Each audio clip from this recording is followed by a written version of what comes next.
last night, and instead of tying the little itty bitty trout flies like I've been doing, I actually had the motivation to work on some more striper flies. And we were talking about the what is it, the jerk changer.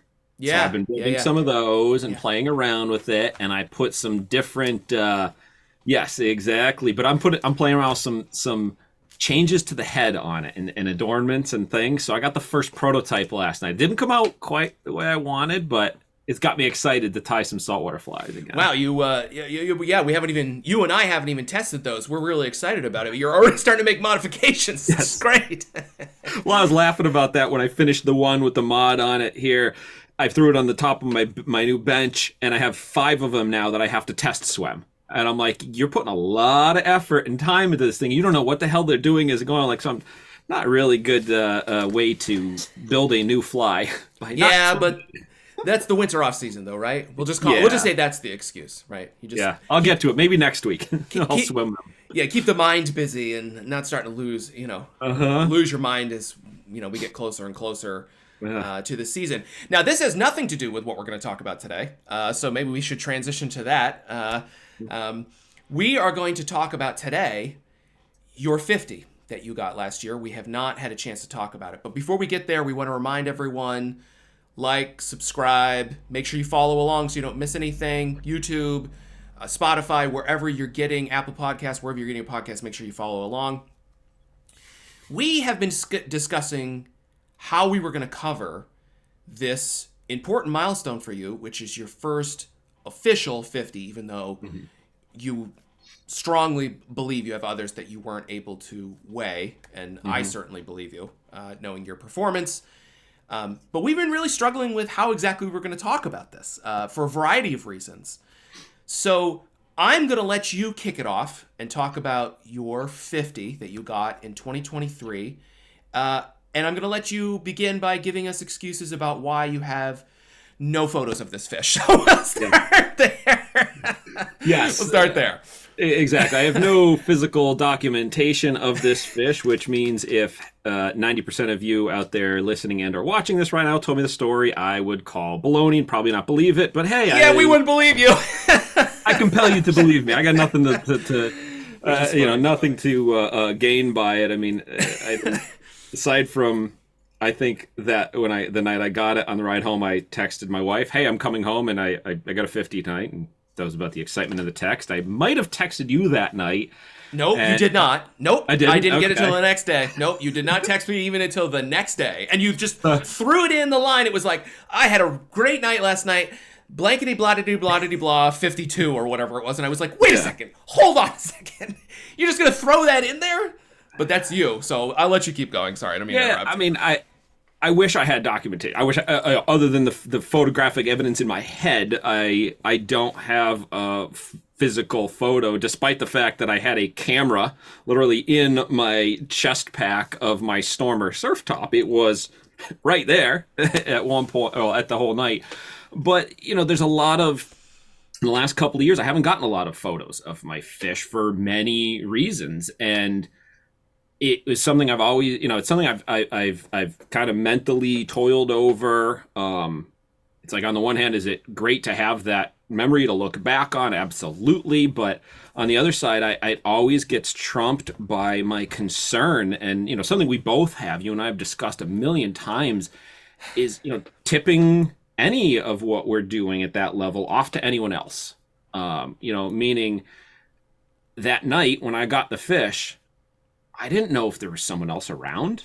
I'm always looking. I'm keeping track. My focus is primarily on the fishing, but I'm looking to see. Right. And I mean, I've walked away from bites before when people have shown up. Right. I mean, it's always something in my mind. So I was not comfortable. I was not confident enough that no one is around where I was willing to risk putting the fish and myself and the camera in a position to take the photo that would represent. I mean, I could have taken I got a million shots of fish in my hand, which is useless. Right. But if I got a fish of that caliber, I want a legit photo of it. I mean, I want a photo that's going to show the fish, and I just could not. I wasn't confident enough to say I can do that, and no one is here. For all I know, there could have been someone somewhere nearby watching me, and I don't want them to know that I had that. That's right. And I think an important point here is that, you don't care if you can see someone or not. You're always protecting the spot and protecting your patterns and etc. So even though you didn't see anyone, it doesn't matter. And that, I think, I'm putting words in your mouth, but protecting the spot is way more important than any single one fish. Is that true? Yeah, well, to a point. Okay, so what's that point? What's that point? So with this fish, the reason it was 52 pounds. Okay. Reason I know that is because even not knowing who else may or may not have been around, I gave it one quick on the boga, flip the light on, lift the fish up, saw the 52 mark, assuming the fish was completely out of the water from there, but it was good enough for me to know, and it wasn't like a bounce the fish and lift it. It was just a straight lift, pause, saw it, dropped it back down, flipped the light off, revived the fish, let her go. Yeah, you knew it was over, and that's what you wanted. Right? That was it, because as you mentioned, I've had at least 4 fish, another fifth that might have been over 50. A couple of those I absolutely say were, in my heart, no, we're over 50, but didn't weigh them. So that's what I'm always looking for. Just, okay, get over that mark. That's fine. That's not my ultimate goal of fish. If I be, to what you initially asked, what would almost within reason be willing to potentially blow up a spot for? I mean, if I lift a fish on my 60-pound boga and it bottoms that thing out without question, it gets into a different realm of fish for me. And it would be a debate in my mind for sure if I risk, taking the fish, waiting. I mean, there's the potential of reviving it, watching for 10 minutes to see if anyone shows up. That's when I start playing with that concept of, do I risk the photo not knowing for sure if anybody's around once I get to that level of fish? Yeah, and I mean, I don't have a 50, but I've been there with 40s even too. I had a 41. It was a 45, and I caught it, and I was taking photos, and I set a flash off a bunch of times, and I was so paranoid. I thought I heard someone, and I made it up in my mind, and I ended up leaving, and then there was nobody. And I don't want to get into why I know that happened, why I'm positive there was no one, but there was no one. I assure you. Mm-hmm. So I even made it up in my head. And that sucked because I stopped. That was it. That was the last fish I had of the night. So I get it. So, well, one thing, like on the photography side of it, I won't get into any details of the story or anything like that, but I have one experience where I didn't think anyone was around. I photoed several fish, and a couple days later, somebody reached out to me on social media and inquired about, were you at spot so-and-so with a good fish couple nights? I was like, nah, dude, I don't know what you're talking about. I was the other direction. And you sure? Because I saw your truck and I saw a person and some flashes. And I'm like, So, yikes. I mean, that experience was years ago. And that's still, I still have that fear. It's still there. So I'm even working off of actual experiences of it happening. Yeah, that's some spooky shit right there, man. Yeah. I don't like that. So let me ask you a question and transition off this a little bit. I was thinking about what you told me about the 9 and what we've talked about since. Mm-hmm. And I think one of the things that was happening when you caught that fish is around this period, you were bailing fish in the 20s and into the 30s. It was a lot. Especially, I mean, for you, for sure. But, I mean, in the context of what other people, I think, would experience, it was a lot. You have a very high standards, is what I'm saying. And I remember once Dave Anderson, one of the most impactful things of the many that he said to me was, I think your likelihood of getting a 50 is when you're bailing fish deep into the 20s. That a lot of times people don't think about that, but that's what he felt was very important. Was that true for you? Do you think that played a factor? Do you think that played any role? Do you believe in that at all? Yeah, I've always felt, I don't know where, the concepts first entered into my subconscious here of when you have that legit chance of that caliber of 50-pound plus fish. First off, any spot that I'm regularly fishing with any sort of enthusiasm, any regularity, consistency, I believe has the capacity for those bigger fish. But when I'm actually in the midst of a bite for me, it's got to be 35-pound plus fish that I think once I'm there, that next cast really could be that truly massive fish. It's I had before this one didn't have the 50 that I could confirm within that concept, but I very seldom have had, like single digit pound into teens and then 47 pop up in the middle of it. It's always like a 40 and a couple of 30s and high 20 pounds. It's like I have this weird little thing in like equation in my head that when a fish is over the 5 pound mark, like 25, 35, 45, it only takes like a couple little meals, a couple bunker, a blackfish to now crest from a 27 to a 32. So you can jump into that next class. So I kind of put that like, if you're into 35 plus, you got a legit shot at a 40 or a little bit better. And if they're in that size, they're probably swimming with some fish that are already in that low 40. So it doesn't take much of a meal to like push them over the edge. And I'm always thinking, when I get into that first better one, I'm like, okay, they're around. It's around. And that bite, it's funny, like thinking about it, even a short time after what actually occurred, the narrative that I had in my mind of the fish that I caught that night and the days leading up to and the days following it, I like compressed a couple weeks of fishing into this smaller reality in my head. Okay. And then like I'd look at my logbook and like, nah, dude, it didn't happen on 3 consecutive nights. It was 3 nights over an 8-day period. So like I was on a better bite, did have the fish, but it was something it was the first time I really saw my mind telling a different story to myself than what my logbook showed. So it was good to have the logbook there to keep me honest with myself, to know, because unless there's like something out of the ordinary that goes on those bad nights, you're not remembering those. Like you might remember you had a stretch where you didn't catch much, but you don't remember exactly. But then when that one big fish pops in at one good night, that's the one you remember and you focus on. Then you forget the little span in between where it was so-so. And then the good ones, like, those are the memories that stick with us and we recall versus those nights that are just like, you want to go home because you're just casting and nothing is going on. Yeah, so. That's right. That's exactly right. So let me go back to something you said that I latched onto, and I was trying to remember while you were just saying those great comments there. You said that when you go out fishing pretty much every night, I think is actually what you said. You said you're always hoping, I think you said expecting, a fish of that size. Talk about that a little bit. So you're not, and I'm the same way. You're just better at it than I am. You're not going out with the intention of like, oh, I really hope I catch some 20s, but man, if there's a 50 in there. You're going out with, I'm going out looking for a 50, 60 plus pound fish every time, right? Yeah. Is that true?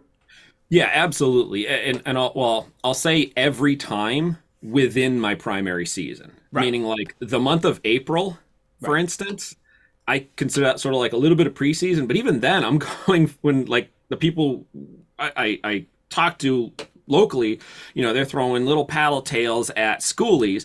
I'm throwing the bigger lures, the needlefish, the stuff we've talked about, and I'm still expecting to like break 20, 25 pounds. Right. Once we get into the May through November, my meat of the season, I have that expectation. I'll put it as expectation every single outing to be into fish of 40 pounds or greater. Obviously, it does not happen every single time. Yeah, right. But I go at every outing with that expectation, meaning I'm not using anything. I'm not reusing leaders. If a hook looks like it, if I had to bend a hook on the last outing and I didn't swap it out on the fly, I'm changing those hooks out. If my jigs look compromised, if anything, my snap, my swivels, my braid, everything I want when I set foot out there on the beginning of the tide, and then I'm upkeep as best I can throughout, is at 100% top level, because I have that expectation, because I don't want, I've had some fish, we all have had fish that, cause us nightmares, and it sucks. Yeah, I had one. So if I can eliminate a piece of that, And by having that expectation, really have that mindset, it helps me to stay on my game so that when I do get that fish, I'm ready for it. And on one level, it like hurts my enthusiasm. As I've talked with you, I'm like, Yeah. you know, because I've said you've kind of joked about, I had a so-so night and blah, blah, blah. This is all I caught. And in the grand scope, they're good numbers, they're good catches, they're good experiences. And I do have fun.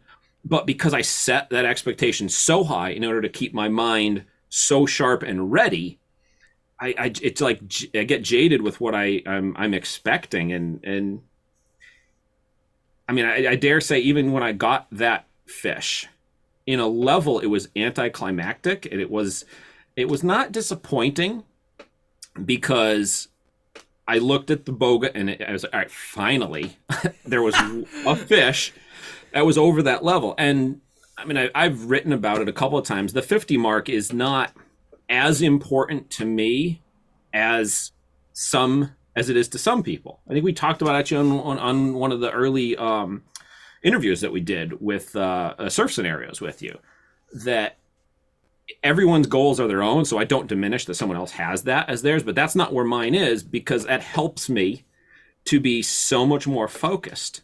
Because if you're shooting for the 50 and something 20, 25 pounds more comes along, if you were only hoping to be ready for 50, what good are you going to be at 70 or 75 or 80? So that's where I'm putting my game, my mental game at.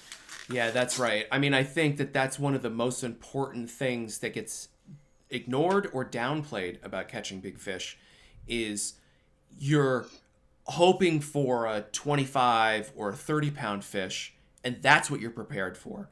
You haven't thought about what is that 50 or 45 or 41-pound fish, whatever it is, what that's going to feel like, how you're going to react to it. You almost have to play it through in your mind. And if you set your goal too low, even though I like catching 25-pound fish, I think it's fun. If your expectation is just that, and I'll figure it out. If that happens, I'll just be ready. Or it's probably not going to happen, so I'll just deal with it when it happens. That's how you have a lot of those heartbreaks, I think. So I think what you're talking about is really essential. However, I have a very important question, which I don't know if we've really even talked about, you and I, offline. How do you keep your mind focused for the 300, 400, 500 hours that you're casting every season? How do you keep your mind focused for that one fish that's going to come, or 3 or 4, let's say 5 or 6, whatever it is, of those 40 pluses that you're catching? How do you keep yourself focused? I mean, the focus comes and goes, and there's nights where, as I'm casting, I'm literally staring at the stars and zoning out, and I bring myself back in by just, like what I was saying before, that's another piece of the equation for me. If I'm not paying attention to my retrieve, if I'm watching the shooting stars, or I'm looking at the I heard a noise, and is that a raccoon or a bird, and my mind is over there, I equate that to the same thing as using a leader that's frayed. I'm not using the the premium gear, the quality of everything. So it's a piece of the whole puzzle. Your mental game, your brain power, as long as I can bring myself back, it's the same as replacing a busted up leader or swapping out a busted up hook in my mind. And there are nights where I'll try to get back in and I don't. And even if things look right, if I'm not in it mentally, 9 times out of 10, 9.9 times out of 10, if I'm solo, I'll bail, because that'd be like, again, me packing a bag with busted leaders. I know I'm not ready, because I don't want that to be the excuse why I lost that fish. So then so I got to ask you this. So if that's so important, which it is, and I just said it is too, do you sometimes skip trips entirely because you feel like I'm not going to be able to focus tonight? Yes. Yeah, that's really interesting. I've had, I'll be, there's been times, I remember one time specifically last year. I don't remember what part of the season, that's not the part of the story that I recall, but I remember at dinner, it was me, my wife, my son, we're eating dinner. I had plans to go. My truck was packed. Everything was ready, except I wasn't in the wetsuit yet. And like in the middle of dinner, I was like, I'm not going fishing tonight. And I remember actually getting into like a little bit of an argument with my wife, like, just go. I'm like, I am not mentally capable of going tonight. It was probably in that time frame when I missed some time last year because I was so busy with work. And while on the one hand, yeah, fishing can be a release and a way to relax when you have a stressful day and work and everything else. Yeah. I know that if I'm hunting the fish I'm after, I have to be on, and if it's not there, it's not there. I would rather take that one night off, maybe go tomorrow night, and miss the potential of what I could have had. I would rather live with knowing I should have gone last night than the next morning waking up saying, I was there, I hooked the fish, I was not into it, and that's why I lost perhaps the biggest fish I'm ever going to hook into. It's just easier for me to deal with. I wasn't even there, so I can argue back and forth. Yeah, the big girl could have been there, or it's probably just some schoolies, and it's easier on my soul that way than to not be in it. Yeah, for sure. I think that this is what makes us a little bit in the niche realm. We don't necessarily. I would never call fishing relaxing for me. I would not say that that's a word that enters into the lexicon of my existence in fishing at all. Not surf fishing. Not surf fishing. That's right. Yes. That's right. I especially early in the season, like largemouth fishing, I find extremely relaxing. Even if I'm trying to catch, 6s and 7s, I still find it super, like, it's just chill and there's the peepers and all that stuff. But when it comes to surf fishing, it's not. With a couple of exceptions, and I think that for me, what's different about us is I do the trophy hunting for blocks, and then I need a release. And so then I'll go and fly fish a little more, or I'll go run around on a sand beach a little more, something like that, and give myself an excuse. I think what I'm hearing from you, and I think what's really important is if you want to catch fish of this caliber, there's no excuse for slacking off. It has to be every night, every time, that's your focus. And I think that's probably one of the most important things that's made you so successful. You and Jay, both of you. I think, don't you think? I mean, besides just like good spots and knowing plugs and reading water, I think one of the factors that's been so important for your performance is that particular piece. Yes? Yeah. No? Oh, absolutely. It's like, but it's not all fun. Like, saying that like along those lines, the relaxing. I mean, I wrote about it last year in Surfcaster's Journal. Like, there comes a point where it's so much work, and it's like a job. And if you're looking at it that it's not, I mean, I'm going into the season knowing the vast majority of what I'm going to be doing out there is not going to be relaxing. It's not going. I want to say it's not going to be fun because it is and it isn't, but it's not that release. It's this pressure that I put on myself. That's right. With all those other pieces that I'm saying, because I don't want to put any more reasons into the equation that it doesn't happen when I have the opportunity. Like that fish that the 52 that night. There really wasn't anything that I've been able to figure out so far that was special about the conditions. Several of my check boxes were checked off for go to this spot under these conditions. They've proven themselves over the years for 30 to upper 40-pound class fish.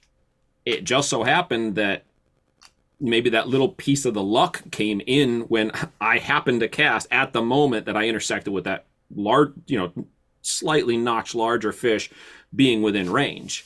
But it really, there was nothing. It wasn't like, oh my God, there was a ton of bait, or oh my God, the conditions changed. It went from flat calm to totally different, or the wind kicked up. It was all those were factors, but there wasn't one thing, for better or worse, that I could pinpoint. I mean, heck, if there was one thing where I was like, this was it. This is why on that night you got a 52 instead of a 42, I'd be doing everything I could to replicate that. It wasn't, so that kind of sucks, but it solidifies the process I've been working on. And again, those check boxes were there. If I continue to replicate or when they replicate, I go out and put the effort in, the opportunity is there. That opportunity that I have in my head, the thought that I'm saying, I have a chance, I have an expectation. It proved itself that night. And it's amazing. And what amazing perspective, Toby. And this is one of the things I respect so much about you. And I just want to say, congratulations, as much as you anticlimactic and want to downplay, I want to congratulate you on the official, even though you've got those other fish. And I hope that I get to be there if you catch another one, which is something we didn't get a chance to talk about. And that hopefully the next one is 70. So congratulations. Thanks. And hopefully this season brings multiple 50s your way.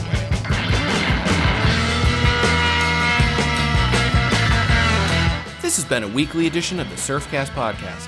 You can find out more about the podcast at surfcastpodcast.com, or definitely check us out on social media, Facebook, Instagram, at the Surfcast Podcast.